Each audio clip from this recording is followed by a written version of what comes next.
चलिए बेटा, हाँ जी बेटा, गुड इवनिंग।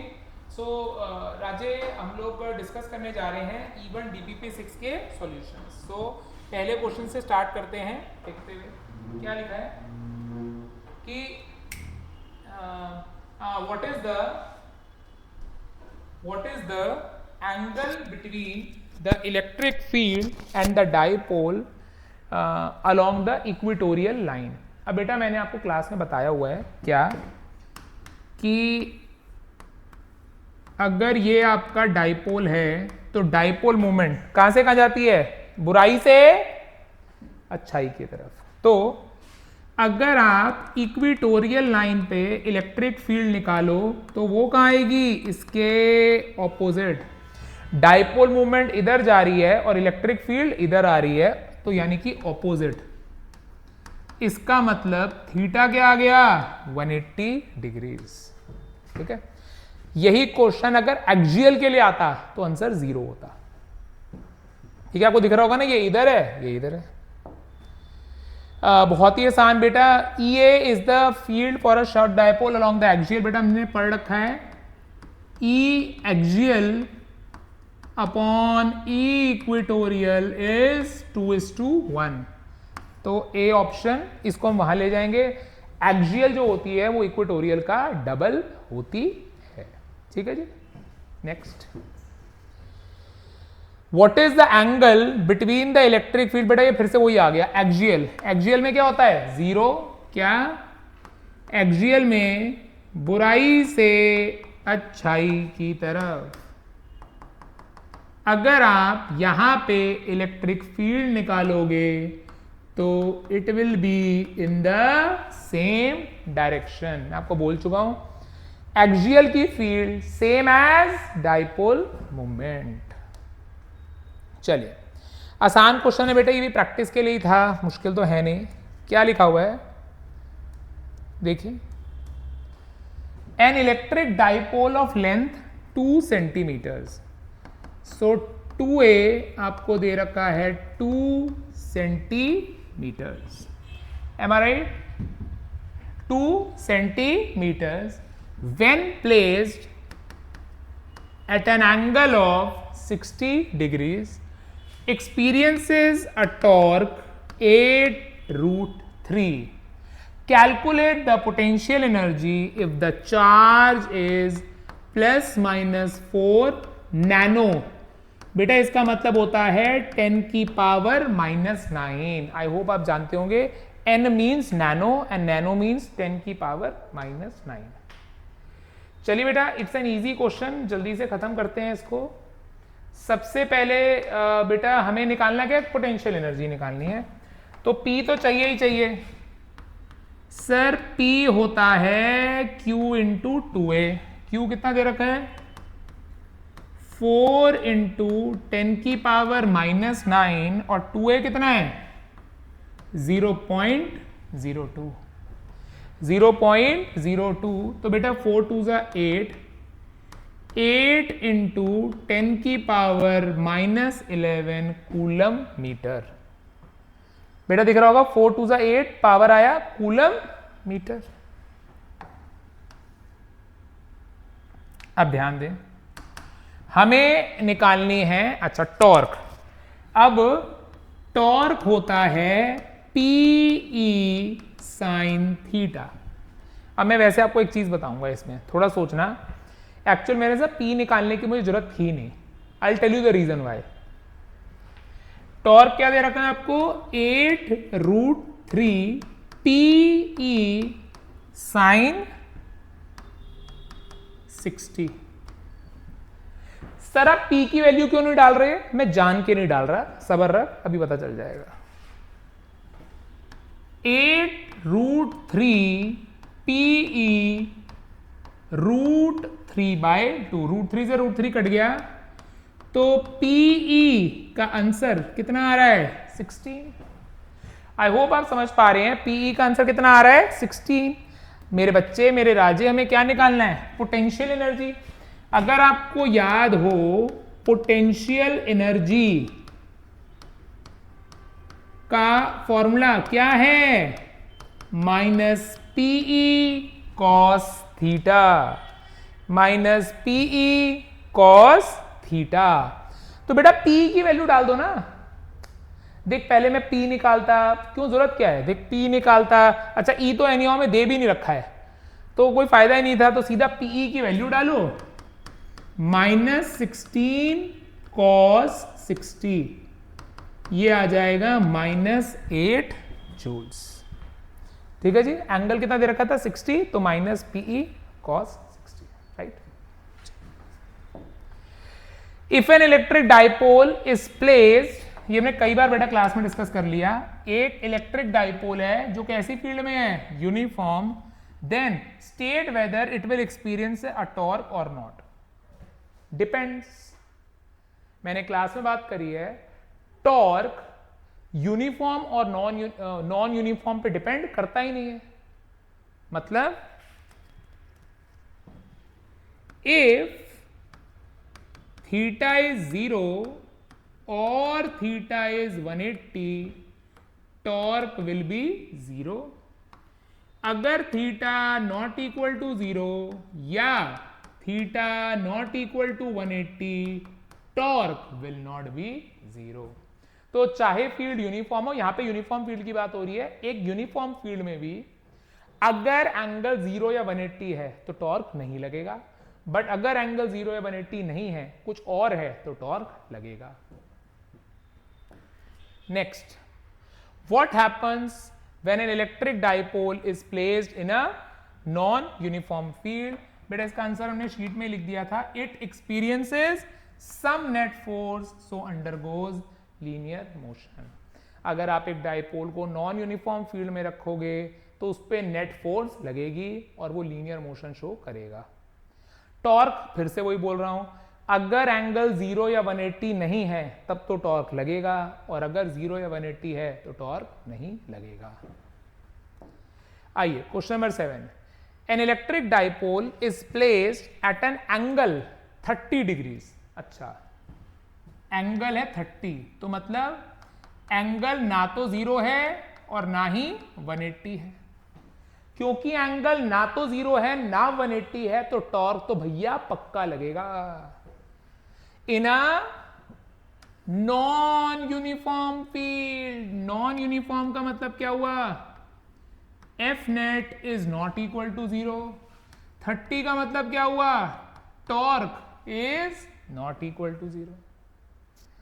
एक तो फोर्स नहीं लगेगी और दूसरा टॉर्क भी नहीं लगेगा, सॉरी फोर्स भी लगेगी और टॉर्क भी लगेगा। टॉर्क ओनली गलत, ट्रांसलेटरी ओनली गलत, ट्रांसलेटरी ओनली, अ टॉर्क एज वेल एज, दोनों लगेगा, टॉर्क भी लगेगा और ट्रांसलेटरी मोशन भी होगा। नेक्स्ट, एन इलेक्ट्रिक, बेटा बहुत ही आसान है यार ये तो, electric dipole of moment P is placed in a field E, the dipole acquires such that axis makes an angle theta। इसका मतलब बेटा dipole is placed at an angle theta, assuming the potential energy to be 0 at theta 90, the torque is, बेटा हम जानते हैं torque का formula क्या होता है, PE sin थीटा, और पोटेंशियल एनर्जी अगर पर्टिकुलर एंगल पे निकालो, मैंने पहले भी बताई हुई है, पोटेंशियल एनर्जी क्या होती थी, -PE cos थीटा। तो which option, A option, simple था बेटा, सिर्फ टॉर्क बताना था और पोटेंशियल एनर्जी बतानी थी। आइए नाउ बेटा ये एक अच्छा क्वेश्चन है, तो मुश्किल नहीं कहूंगा बट अच्छा है। An electric dipole has a fixed dipole moment P makes an angle theta with respect to the x axis. When subjected to an electric field E1 equal to EI, it experiences a torque this. When subjected to another electric field E2 root 3 E1J, it experiences a torque tau 2 this, then angle is। Question क्या है कि अगर आज हम बात करें x x की, ये है,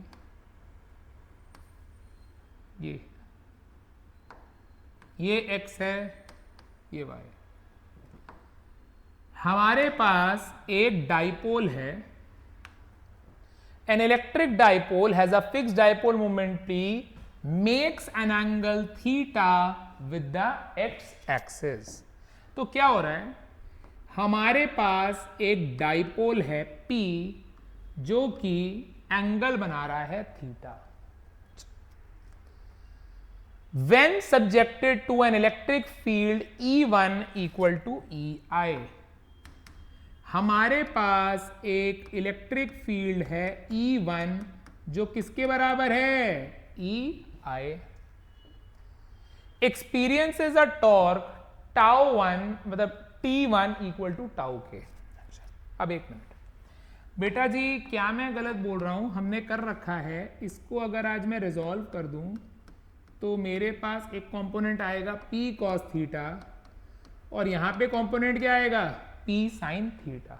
मतलब P along x एक्सिस कितना हो गया, P cos theta, P along y axis कितना हो गया, P sin थीटा। अच्छा, ये बताइए बेटा, tau vector is P vector cross E vector. बेटा इसमें थोड़ा सा वेक्टर्स यूज होगा, अच्छा क्वेश्चन है। क्या मैं P वेक्टर को ये नहीं लिख सकता, P cos theta I cap P sin theta J cap. आपको दिख रहा होगा बेटा, this is along X, this is along Y। So P cos theta I cap P sin theta J cap into electric field क्या दे रखी है आपको, EI। ठीक है जी। अब क्या होगा, ये जाके इससे मल्टीप्लाई होगा एक एक करके, तो PE cos थीटा बेटा मानते हो I cross I plus PE sin theta J cross I। Slightly typical question बेटा, टिपिकल नहीं है, 11th यूज हो रही है। अगर आपको थोड़ा सा भी याद हो, I क्रॉस I 0 होता है। अब 11th बेटा पता होनी चाहिए, I cross I, J cross J, K cross K 0 होता है। J क्रॉस I क्या होता है, अगर आपने 11th में ऐसे साइकिल पढ़ी हो, I J K, I को J से मल्टीप्लाई करो तो K आता है, J को K से करो तो I आता है, K को I से करो तो J आता है। हमें किसको किससे करना है, J cross I is equal to minus K। अब अगेन ये आपको पता होना चाहिए, 11th में हमने पढ़ा है J cross I minus K के बराबर है। तो बेटा टाउ 1 ये तो 0 हो गया, मेरे पास आंसर कितना आ गया, PE sine theta minus K cap. ठीक है जी, ये टाउ 1 है और हमें ऑलरेडी गिवन है it experiences a torque tau 1 equal to tau K। ठीक है, ये गिवन भी है कि जो ये टाउ 1 है ये किसके बराबर है, टाउ K कैप। ये फर्स्ट इंफॉर्मेशन दे रखी है, अभी रुकते हैं देखते हैं। ओके, फिर क्या कह रहे हैं, when subjected to another electric field E2 √3 E1J। क्या कह रहे हैं बेटा, अब उसी डाइपोल को हम एक नई इलेक्ट्रिक फील्ड के साथ करवा रहे हैं। सर मतलब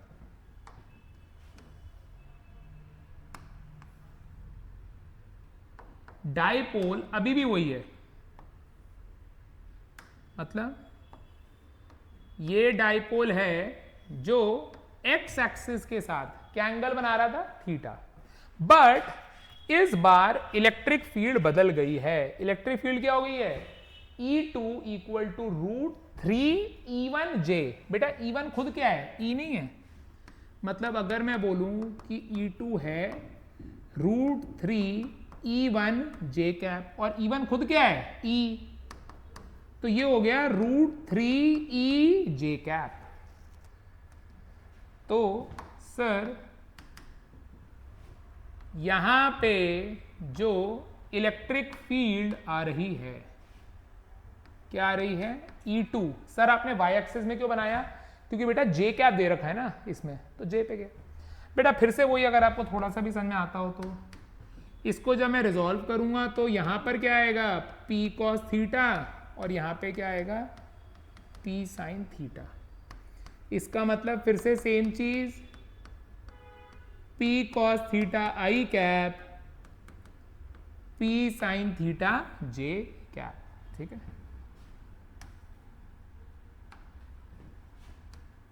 tau vector is P vector cross E vector.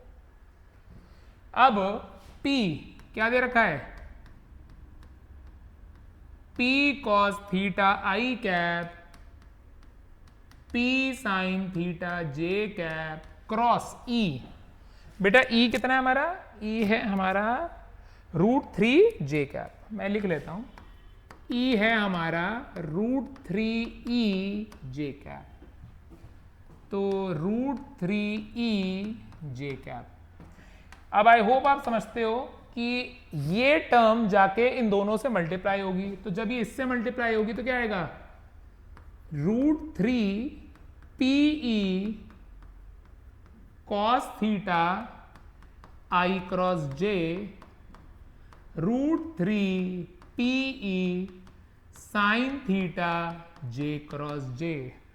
फिर से वही बेटा, अगर आप जानते हो तो J क्रॉस J 0 होता है और I क्रॉस J K होता है, तो टाउ 2 का आंसर आ गया √3 PE कॉस थीटा के कैप। ठीक है जी, क्वेश्चन खत्म नहीं होता, बस लास्ट स्टेप। क्वेश्चन कह रहा है tau 2 is minus of tau 1। आइए तो पहले टाउ 1 देखते हैं क्या है।